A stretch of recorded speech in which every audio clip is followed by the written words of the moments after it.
Oke, selamat bertemu kembali buat anak-anak Ibu. Hari ini kita masuk topik yang baru, namanya adalah materi genetik gitu ya. Jadi ini merupakan topik bab yang baru setelah kita mempelajari mengenai metabolisme ya. Oke, baik, apa saja isinya langsung diperhatikan aja buat anak-anak Ibu semua.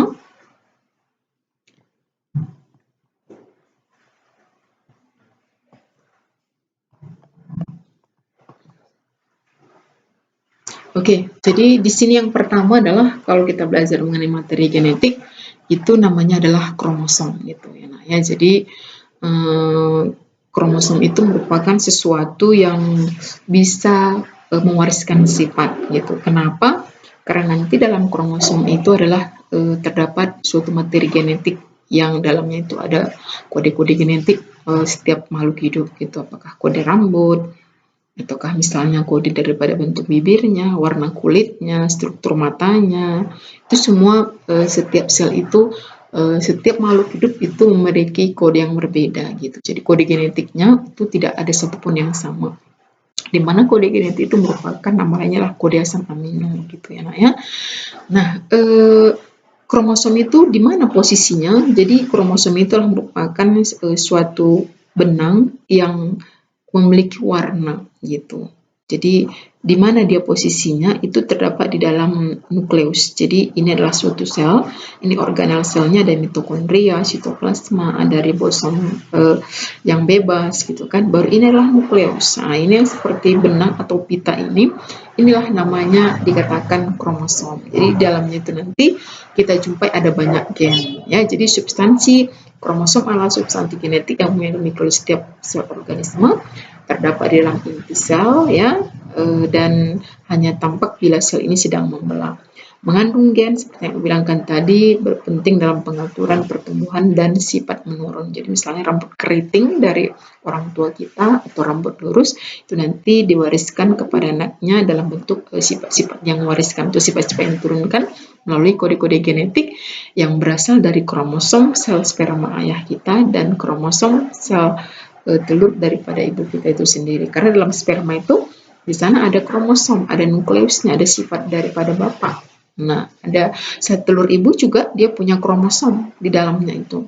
Nah, jadi itu juga ada sifat-sifat yang nanti ketika terjadi fertilisasi, maka kombinasi sifat itu akan turun kepada anaknya. Seperti itu. Nah, ya.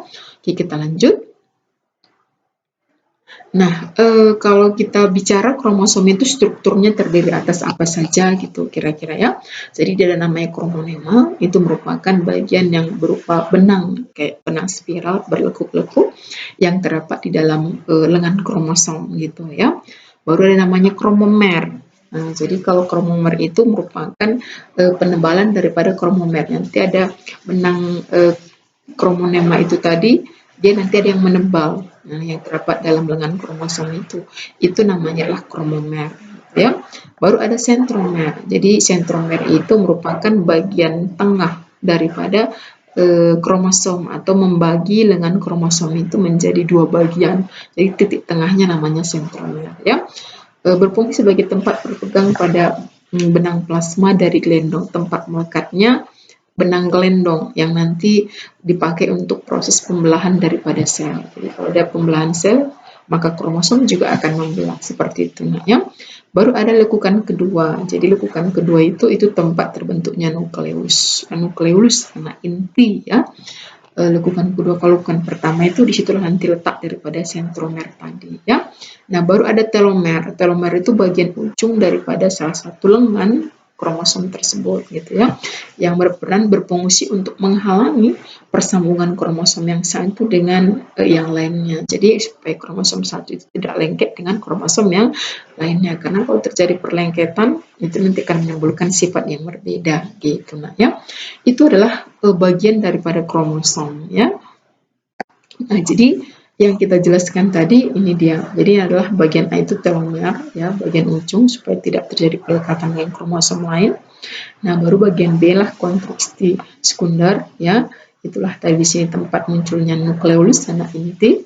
Baru ini bagian C itu adalah namanya satelit. Nah, jadi satelit itu merupakan ciri khas daripada suatu kromosom ya, kromosom tertentu. Baru ada bagian D yang di tengah, di sinilah sentromer. Ini lekukan pertama, ini lekukan kedua ya. Baru bagian E itu adalah dikatakan lengan kromosom. Nah, 2 lengan normalnya ya, tapi juga nanti 1 lengan, tergantung bentuk daripada kromosom itu. Jadi ini kalau kita lihat secara mikroskop seperti dia menggunakan mikroskop ya, dan juga ini sama cahaya. Ini adalah bagian lengan daripada kromosom tadi. Ini dia ini satu, bagian tengahnya adalah sentromer ya. Baru ada locus, ruang-ruang dalam. Nah, locus ini merupakan tempat daripada gen tadi ya. Baru ada matriks, tempat daripada kromonema tadi. Nah, itu kromonema ya. Jadi kromomer. Nah, sudah ini kromonema. Nah, sudah. Baru ini adalah lengan juga. Jadi lengannya ada 2. Ya, ini satelit yang berada di ujung tadi gitu ya. Nah, jadi ada kromomiol, itu merupakan kromonema yang berukuran kecil dia gitu ya, kromomiol. Nah, sudah. Ini adalah bagian kromosom tadi ya. Itu dia. Kita lanjut. Nah, sekarang pengelompokan seperti yang Ibu bilangkan tadi, bentuk kromosom itu bervariasi ya. Jadi pertama bisa kita kelompokkan dia berdasarkan letak dari sentromernya. Nah, jadi sentromer yang di tengah tadi ya, yang membagi 2 lengan. Ada namanya kromosom metasentrik, sentromer middle tengah. Jadi pas di tengah dia, ini gambarnya ya. Pas di tengah membagi 2 lengan kromosom itu ukuran yang sama, atau ini juga sama ya di tengah. Baru submetasentrik. Kalau submetasentrik itu ini dia agak ke tengah, tapi nggak pas di tengah gitu ya. Ini juga sama ya. Baru ada akrosentrik. Nah, kalau ini agak ke tengah, ini agak ke ujung. Jadi ini nanti sentromernya lebih ke ujung dibanding dengan submetasentrik gitu ya. Nah, ya. Baru ada telosentrik. Nah, ini yang nanti dia lengannya itu cuma 1 itu. Dia pas di ujung dia. Sentromernya pas di ujung gitu. Ya, itu maksudnya. Nah, itu adalah berdasarkan letak dari sentromernya. Nah, ya. Sekarang berdasarkan fungsinya. Kromosom yang kita kenal tadi bisa kita kelompokkan berdasarkan fungsinya. Ada 2, satu namanya adalah autosom atau kromosom tubuh. Nah, baru ada lagi yang kedua namanya gonosom atau kromosom seks atau kromosom kelamin. Nah, jadi kalau kromosom autosom ini tidak berhubungan dengan penentu jenis kelamin. Tadi kan sudah kita bilang kromosom menentukan sifat-sifat. Nah, sudah sifat-sifat, hanya sifat rambut, bisa rambut keriting, mata sipit, bibir lebar, hidung pesek misalnya kan. Nah, itu dipengaruhi oleh ditentukan oleh kromosom somatis, kromosom tubuh. Tapi kalau yang jumlahnya adalah, kalau kromosom somatis ini terdiri dari 46 kromosom dalam inti sel tubuh manusia sebanyak 44 buah ya, 44 buah kromosom autosom tadi ya. Jadi kromosom autosom jumlahnya 42 buah, atau dikatakan nanti di sini 22 pasang ya. Dari 46 kromosom dalam inti sel tubuh manusia ya, itu nanti dalam inti sel tubuh manusia itu nanti sebanyak ada 44 buah kromosom daripada autosom itu ya. Nah, baru ada gonosom. Nah, jadi kalau gonosom itu kromosom seks ini bukan menentukan rambut keriting, tapi ini menentukan laki-laki atau perempuan nanti anaknya. Nah, itu dia ya, warisan sifat mau laki-laki atau perempuan ya. Jadi itu ditentukan oleh kromosom gonosom. Jadi dia ada 2 macam gonosom ini, kromosom ini ada kromosom X dan ada kromosom Y. Jadi yang menentukan laki-laki atau perempuan keturunannya itulah gonosom dari laki-lakinya ya, karena perempuan gonosomnya hanya 1 jenis dia, X saja gitu. Kalau laki-laki gonosomnya ada 2, ada X, ada Y. Jadi yang menentukan anak itu laki-laki atau perempuan yang paling besar pengaruhnya adalah dari laki-lakinya ya. Nah, ini formula kromosom manusia. Jumlah kromosom manusia itu adalah 23 pasang ya, atau 46. Jadi kalau untuk laki-laki jumlah kromosom yang 46, perempuan juga 46 ya. Di mana 46 terdiri atas ya 2 kromosom gonosom, ini untuk laki-laki kan XY, untuk perempuan XX ya, dan ditambah dengan 44 autosom. Jadi 44 tambah 2 46. Jadi dia bisa juga ditulis formulanya seperti ini. 44 autosom ditambah dengan XY, kromosom laki-laki ya, kromosom untuk laki-laki. Kalau untuk perempuan kromosomnya 44 ditambah dengan XX, jadi 44 tambah 2 itu adalah 46 gitu ya. Nah, ya jadi beda formula kromosom daripada laki-laki dengan perempuan, tapi jumlahnya sama gitu ya. Oke, kita lanjut. Nah, yang berikutnya adalah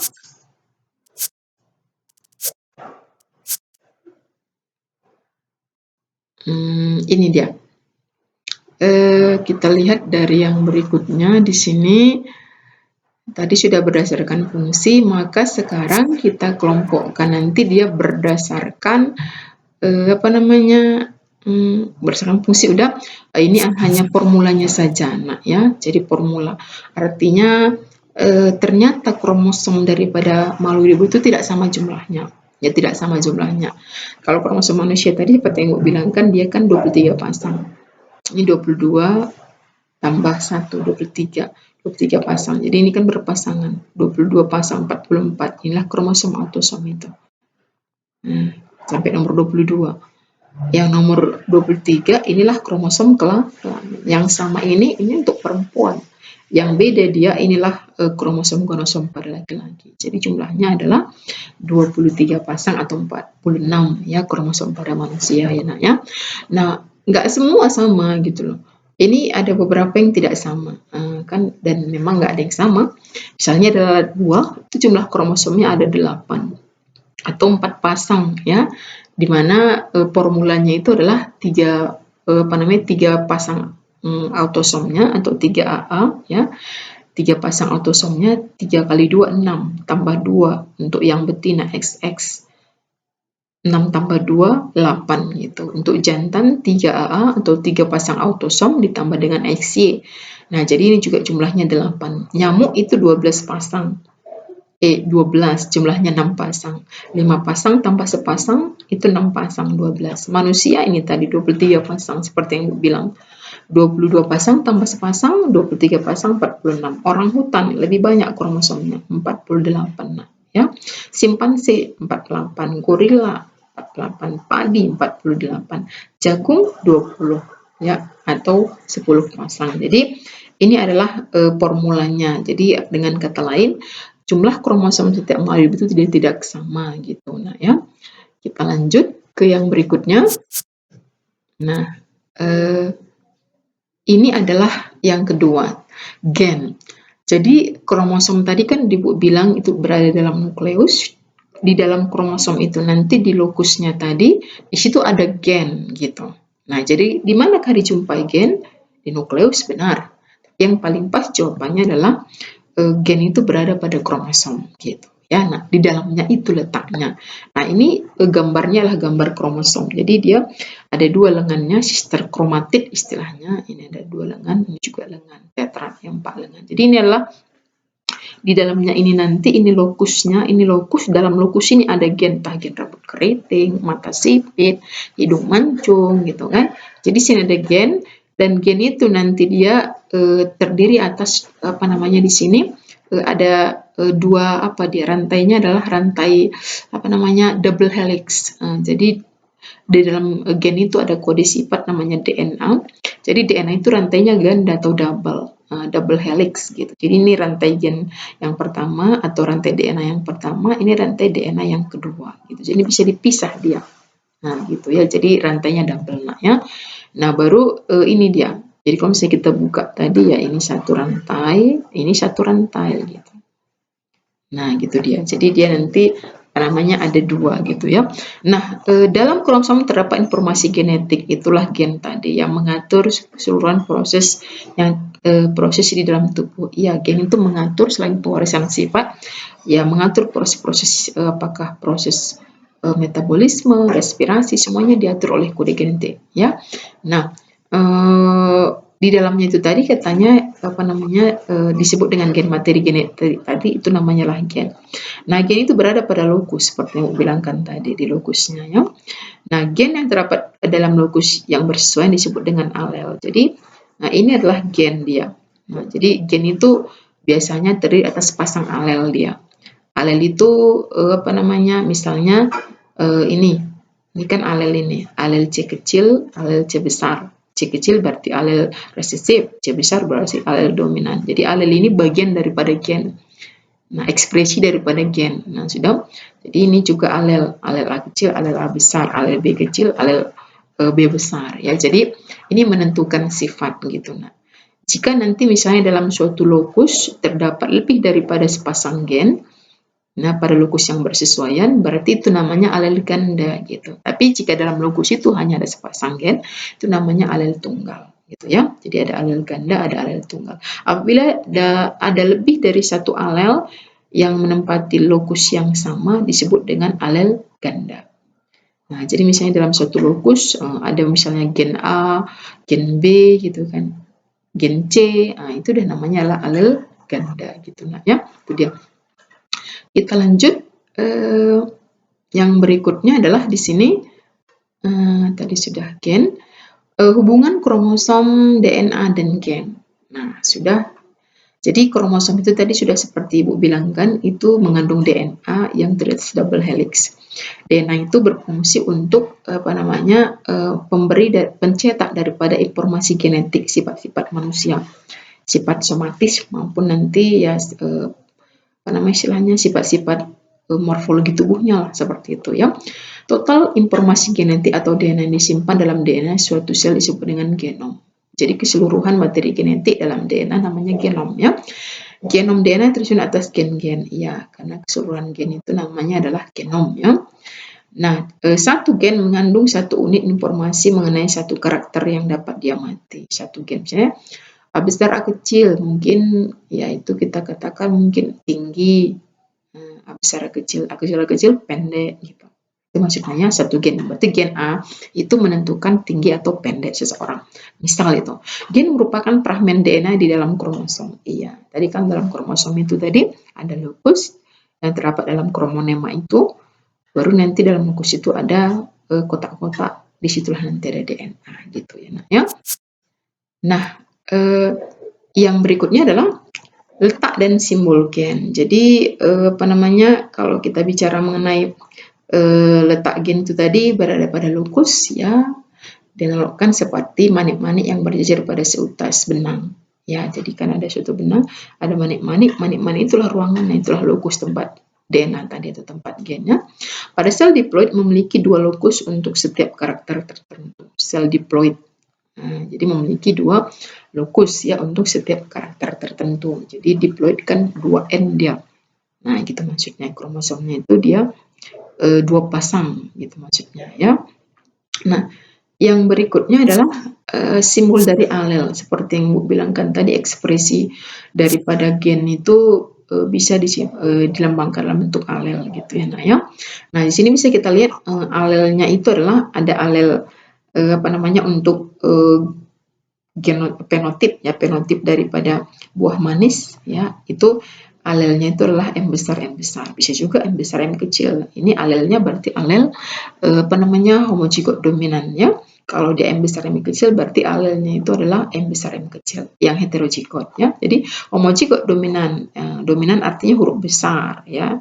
Ini biasanya ya. Baru dia homo berarti sama, M besar, M kecil.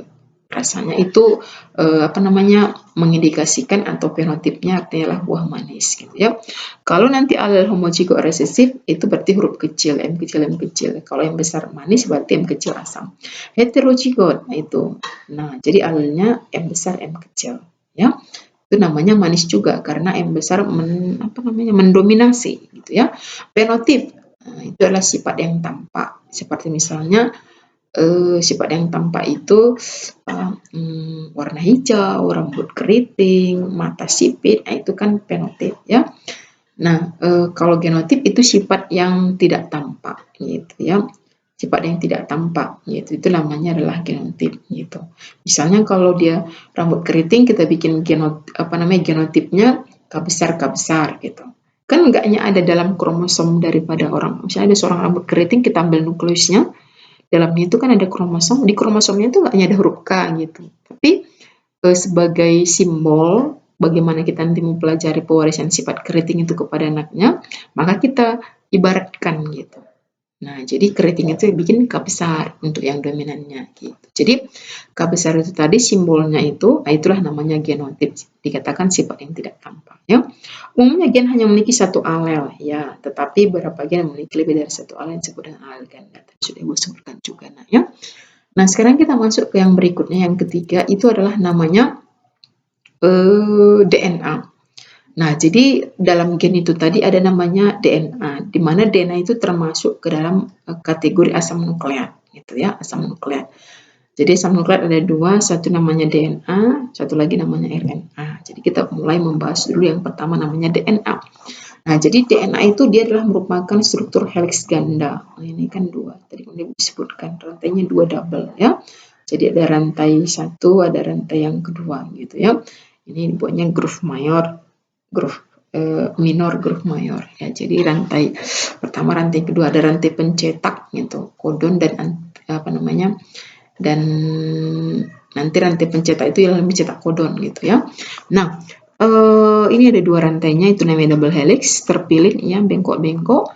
Dan nanti di dalam DNA itu nanti terdiri atas di situ namanya nukleotida. Jadi banyak nukleotida di sini ya. Nukleotida itu tersusun atas satu basa nitrogen, satu gula pentosa, dan satu gugus fosfat. Nah, jadi dalam DNA banyak namanya nukleotida. Nah, apa yang terdapat dalam DNA itu ada gulanya, gula D, deoksiribosa, ada basa nitrogen, jenisnya ada furin dan pirimidin. Kalau purinnya namanya adenin dan guanin. Kalau pirimidinnya namanya sitosin dan timin. Oke ya. Nah, di mana nanti basa nitrogen itu mereka saling berpasangan, membentuk nanti rantai double helix itu tadi ya. Jadi apa namanya, adenin berpasangan dengan timin, sitosin berpasangan dengan guanin. Jadi itu ada pasangannya. Jadi adenin nggak berpasangan dengan guanin. Itu sudah memang ketentuan seperti itu ya. Jadi adenin selalu berpasangan dengan timin seperti itu. Nah, baru di dalam DNA juga kita jumpai ada gugus fosfat. Ada gugus fosfatnya gitu ya. Itu dia. Nah, kita lanjut. Nah, ini dia adalah apa tadi? Apa namanya, nukleotida. Ini satu nukleotida ini. Ini satu fosfat, satu gula pentosa. Penta itu 5, segi 5. 1, 2, 3, 4, 5. Ini adalah basa nitrogen, kebetulan jenisnya dibuat guanin ya. Nah, jadi namanya adalah nukleotida. Jadi nanti di rantai DNA ini banyak ini nukleotida di sini gitu ya. Kita lanjut. Nah, tadi kita bicara mengenai nukleotida, maka terdiri atas satu gula. Ini satu satu gula pentosa. Jadi inilah yang segi 5 itu adalah gula pentosa, inilah basa nitrogen, kebetulan sini adenin. Ini adalah fosfatnya. Jadi merupakan satu nukleotida, satu lingkaran besar. Satu lingkaran besar di bawah ini juga satu nukleotida. Di mana nanti ya satu nukleotida ini dengan nukleotida berikutnya dihubungkan oleh gugus fosfat.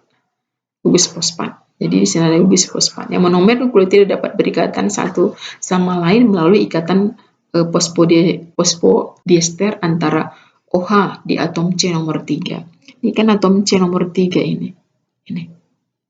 Ini atom C nomor 3. Di sinilah dia berikatan dengan fosfat. Fosfat untuk nukleotida yang berikutnya itu maksudnya ya. Nah, kedua ujung foli atau olinukleotida yang dihasilkan menyisakan gugus fosfat di atom karbon nomor C5. Jadi ini dia atom karbon C5. Nah, jadi artinya adalah untuk suatu nukleotida itu nanti ya, satu nukleotida gitu kan, untuk polinukleotida gitu kan, ini kan teratas ada 3 nukleotida ini satu, ini satu, ini satu. Sudah.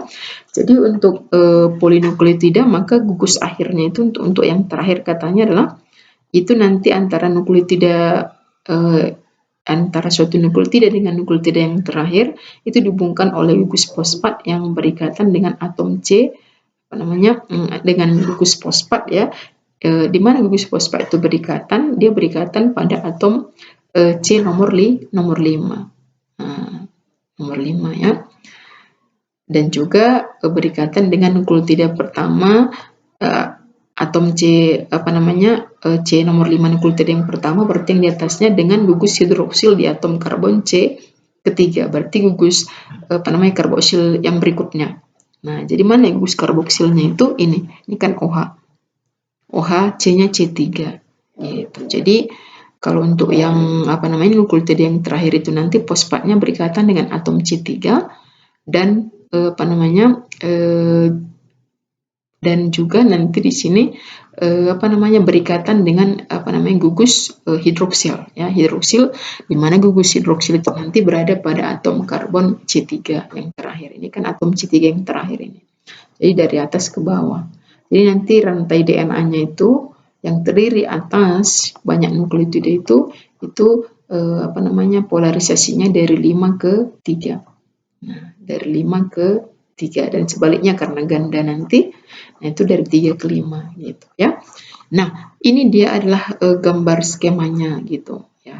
Nah, jadi ini fosfat, ini gula, ini basa nitrogen. Jadi ini adalah satu nukleotida, lagi satu fosfat, satu basa nitrogen, satu fosfat gula pentosa basa nitrogen. Jadi ini dia adalah satu rantai, ini lagi satu rantai yang sebelah kanan ini, jadi double helix. Di mana antara kedua nukleotida ini nanti ya, antara dua basa nitrogen yang ada pada nukleotida masing-masing itu dihubungkan oleh rantai hidrogen, nah ini yang merah. Nah, kalau dia timin basa nitrogennya dengan adenin, rantainya itu adalah dia dikatakan hanya apa namanya, dihubungkan oleh dua rantai hidrogen, dua ikat hidrogen. Tapi kalau nanti guanin dengan sitosin itu dihubungkan oleh tiga rangkap hidrogen ini. Makanya ikatan antara gula dengan guanin dengan sitosin ini jauh lebih kuat dibanding dengan timin dan adenin. Ini sudah ketentuan ya, dan pasangannya pun sudah seperti yang bilangkan tadi, wajib itu pasangannya ya, jadi nggak bisa timin berpasangan dengan guanin ya. Nah ini dia, jadi ini adalah apa namanya, rantai DNA double yang dalamnya terdiri atas banyak nukleotida dan juga ada gugus hidrogen ya. Itu dia. Nah, kita lanjut. Yang berikutnya adalah di sini apa namanya, ikatan hidrogen tadi ini skemanya gitu ya, kalau apa namanya, sama juga. Jadi ini dia adalah satu fosfat, satu gula pentosa, satu basa nitrogen, itulah satu nukleotida. Berarti berapa nukleotidanya? 1, 2, 3, 4, 5, 6 kali 2, 12 nukleotida di sini kok di soal. Ini tadi basa nitrogennya enaknya gitu.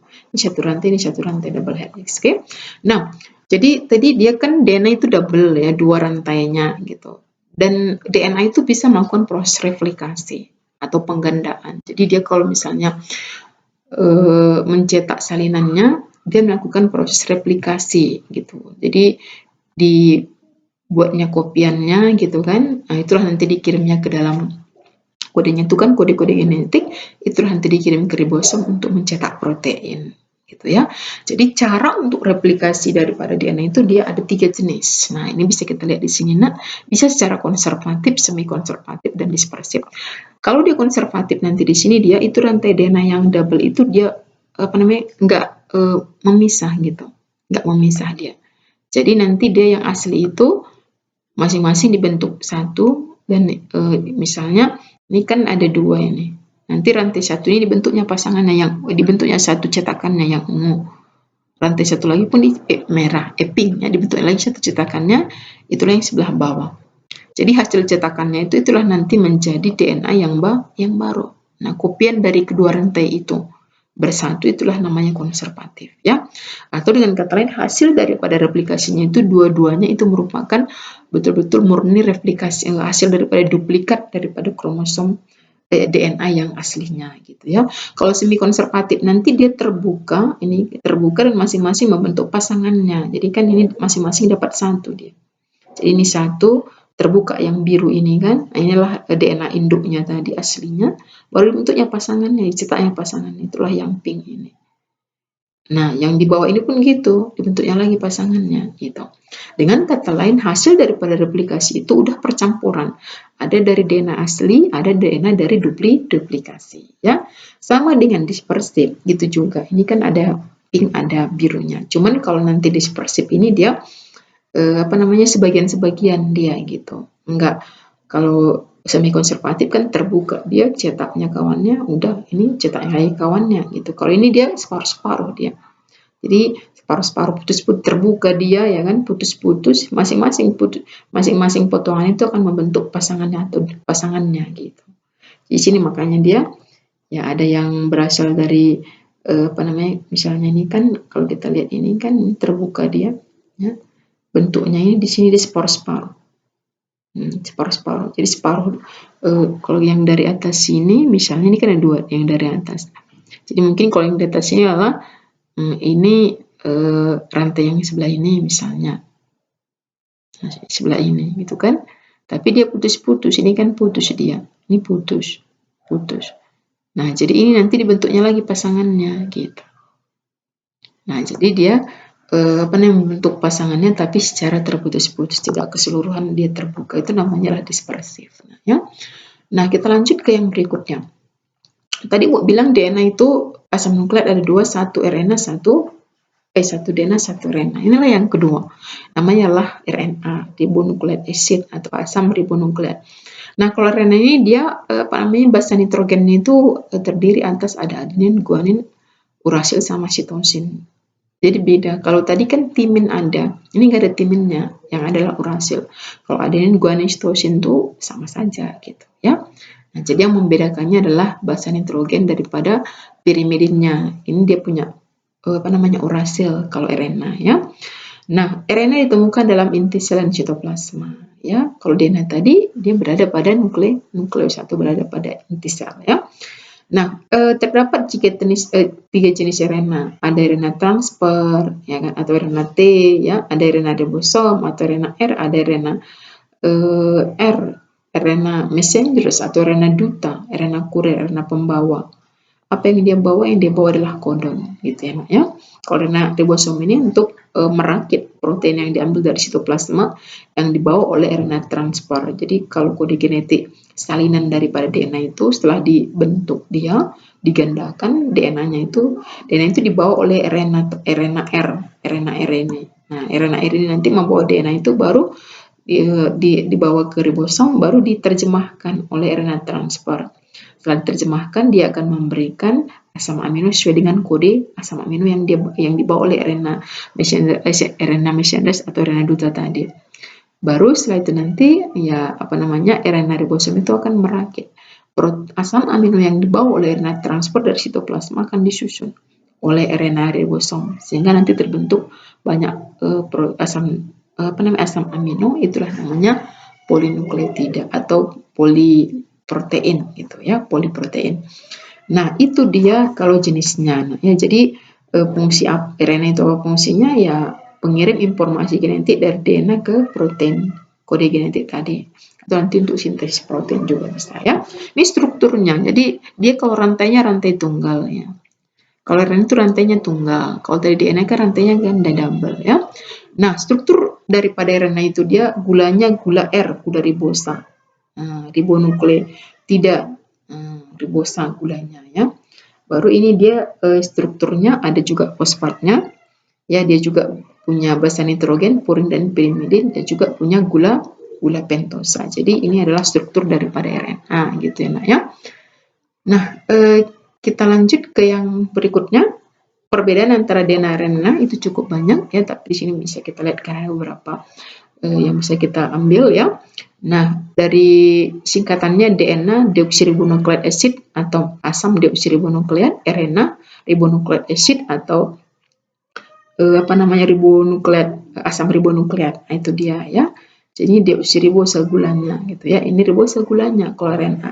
Definisi asam nukleat kalau DNA adalah suatu asam nukleat yang berisi instruksi genetik yang digunakan dalam pengembangan dan fungsi dari semua organisme. Nah, jadi berfungsi untuk proses pertumbuhan dan perkembangan ya. Nah, karena untuk sintesis protein dia pembentuk kode tadi ya. Jadi dibentuk protein itulah dipakai untuk pertumbuhan daripada tubuh makhluk hidup. Baru RNA dia berutai rantai tunggal ya, ada dalam itu ada fosfat. Oke, ada fosfatnya, ada basa nitrogennya ini. Nah, ada basa nitrogen adenin, guanin, sitosin dan urasil ya. Nah, RNA terlibat dalam sintesis protein. Jadi dia sebenarnya berfungsi paling besar untuk sintesis protein karena tadi ada 3 jenisnya ya. Dan juga transmisi pemindahan gitu ya, pemindahan informasi genetik karena dia bisa membawa kodon gitu RNA duta tadi ya. Nah, baru perbedaan yang berikutnya adalah di sini kalau dia DNA itu terdapat dalam inti. Nah, jadi terdapat dalam inti gitu ya. Nah, terdapat dalam inti, kalau di RNA itu dia ada yang di inti RNA duta tadi, baru RNA D atau RNA M, dan juga ada di sitoplasma, misalnya RNA transfer gitu ya. Baru gulanya gula ribosa ya, bahasa nitrogennya tadi sudah, ini juga bahasa nitrogennya sudah ada timinnya, sini dia urasil. Jadi ada bedanya ya, gulanya gula deoksiribosa, ini gulanya gula ribosa ya.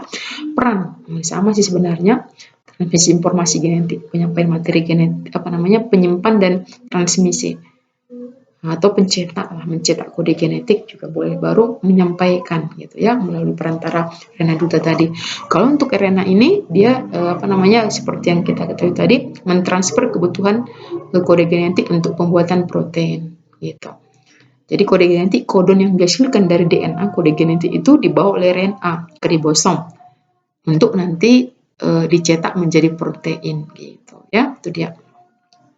Tanpa RNA, protein tidak bisa dibuat. Iya, karena RNA itulah yang membawa kodenya, yang membawa proteinnya, dan yang menyusun asam amino jadi proteinnya. Jadi kalau nggak ada ini, kalaupun ada kode dari DNA, tidak akan bisa dibentuk proteinnya. Struktur dominan, kalau untuk DNA biasanya molekul beruntai ganda dengan rantai nukleotida yang panjang, rantainya panjang. Kalau untuk RNA itu rantainya rantai pendek, rantai tunggal, dia tidak terlalu panjangnya, pendek.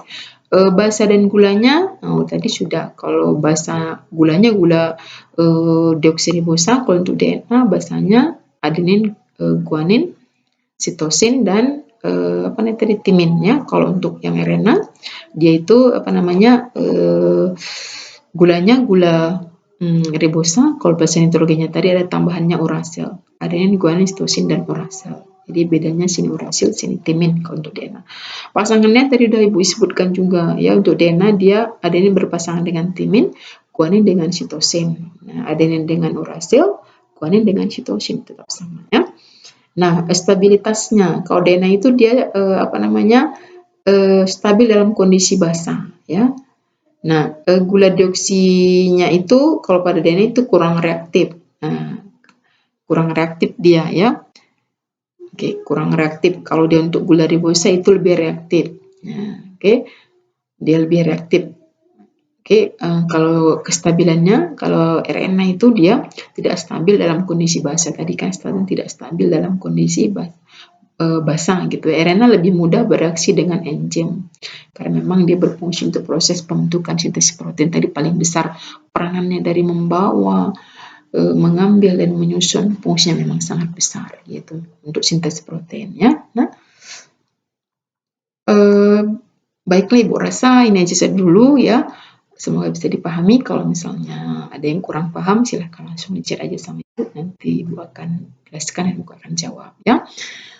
Sampai di sini saja. Tetap jaga kesehatan, tetap belajar, tetap semangat. Karena baik tidak baik kondisinya, kita harus tetap belajar gitu. Nah ya, biar ilmunya bisa makin bertambah gitu ya. Karena kita tidak tahu orang lain seperti apa. Mungkin mereka belajarnya lebih banyak dari kita ya. Jadi tetap belajar, tetap semangat, tetap kerjakan tugas-tugasnya, dan tetap jaga kesehatannya. Oke, sampai di sini aja Ibu rasa. Dan selamat pagi untuk anak-anak Ibu semuanya.